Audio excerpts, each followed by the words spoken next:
ভাইরা, আল্লাহ তাআলা আমাদের বিপদ দেন, কষ্ট দেন, কে দেন? আল্লাহ এই জন্য দেন যে বান্দা আমাকে ডাকুক, বান্দার মনে আমার মায়া আসুক, আমার প্রেম আসুক, বান্দা জান্নাতের জন্য উপযুক্ত হোক। কিন্তু বান্দা কি করে? আহা, আমার বিপদ হয়েছে, আল্লাহ তো আমার কথা শুনবে না, আল্লাহকে হুজুর দিয়ে চাপ দিয়াবো। আল্লাহ খুশি হলেন না বেজার হলেন? বেজার হলেন।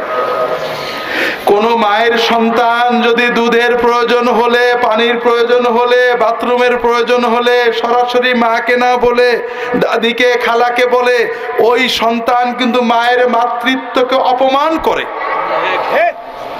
ঠিক যেমনই যখন বান্দা কোনো কিছুর দরকার হয়, আল্লাহকে না চেয়ে, আল্লাহর কাছে না চেয়ে, আল্লাহকে না ডেকে আর কারোর কাছে যায়, ও আল্লাহর রুবুবিয়তকে অপমান করে।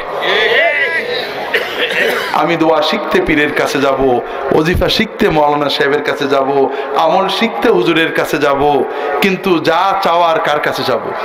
আল্লাহ। আল্লাহ তাই চান। ভাইরা, ইউনূস আলাইহিস সালাম মাছের পেটে পড়ে গেছিলেন, তাই না ভাই? তিনি যখন মাছে গিলে ফেললো, তিনি কি বললেন? লা ইলাহা ইল্লা আনতা সুবহানাকা ইন্নী কুনতু মিনাজ জালিমিন। লা ইলাহা ইল্লা আনতা, আল্লাহ তুমি ছাড়া কোনো মাবুদ নেই, আমাকে বিপদ থেকে তরানোর মতো কেউ নেই, আল্লাহ তুমি মহাপবিত্র, আমি অন্যায় করে ফেলেছি। তার মানে কি? ইউনূস আলাইহিস সালাম বুঝেছেন আমার এই ভুলের কারণেই বিপদটা আসছে, ঠিক না ভাই? আমরাও বুঝি যে আমাদের গুনার কারণেই বিপদ আসে, বোঝেন না? বোঝেন না? বোঝেন না? ইউনূস আলাইহিস সালাম বোঝার পরে কি করলেন? কিচ্ছু না, আল্লাহর কাছে সারেন্ডার করলেন, ঠিক না? যে আল্লাহ অন্যায় করে ফেলেছি, মাফ করে দাও। এই তো কথা। আল্লাহ আমাদের থেকেও তো এটাই চান। তোমার পেট ব্যথা করছে, অসুখ হয়েছে, বিপদে পড়ে গেছো, আল্লাহ কেন দেন?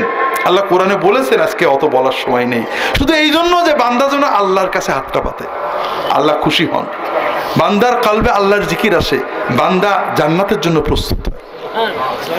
কিন্তু বড় দুর্ভাগ্য যে বান্দা আল্লাহকে না ডেকে অন্যদিকে দৌড়ায়। বাংলাদেশের মানুষ বলে নিজের ভালো পাগলও বোঝে, বলে না? আপনাদের দেশে বলে ভাই, কিন্তু আমার তো একটা বিপরীত ধারণা আছে যে নিজের ভালো বাঙালি বোঝে না। আপনার খিদে লেগেছে, ঘরে মা আছে, আপনি মার কাছে খিদের কথা না বলে জামাটা পরে, পায়জামাটা পরে ওই 5 মাইল দূরে শাশুড়ির কাছে চলে গেলেন, অথবা খালার কাছে চলে গেলেন।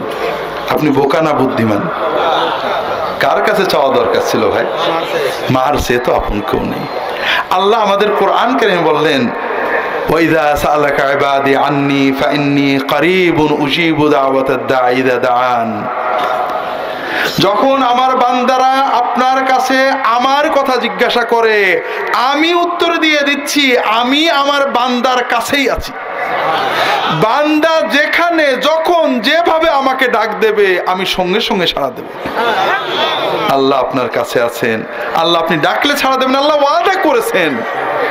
আর আপনি জামাটা পরে, পাঞ্জাবি গায়ে দিয়ে 10 কিলো, 50 কিলো, 100 কিলো দূরে হুজুরের কাছে চলে গেলেন। আপনি বুদ্ধিমান না বোকা? আপনি বোকা। যেটা বলছিলাম ভাইরা, যাবেন আমার কাছে, কি জন্য? বিপদে পড়লেও যাবেন। আমি একটা গল্প এই বছরে মনে পড়ে বলে অনেক মাহফিলেই বলেছি, আপনাদেরও বলি, আলেমদের কাছে অবশ্যই যেতে হবে, পীর মাশায়েখের কাছে যেতে হবে। কি জন্য? হুজুর বিপদে পড়েছি, বিপদ উদ্ধার পেতে কোন দোয়াটা করতে হবে, হুজুর দোয়া করেন আর আমার একটা ভালো দোয়া শিখিয়ে দেন, এই জন্য যাবেন।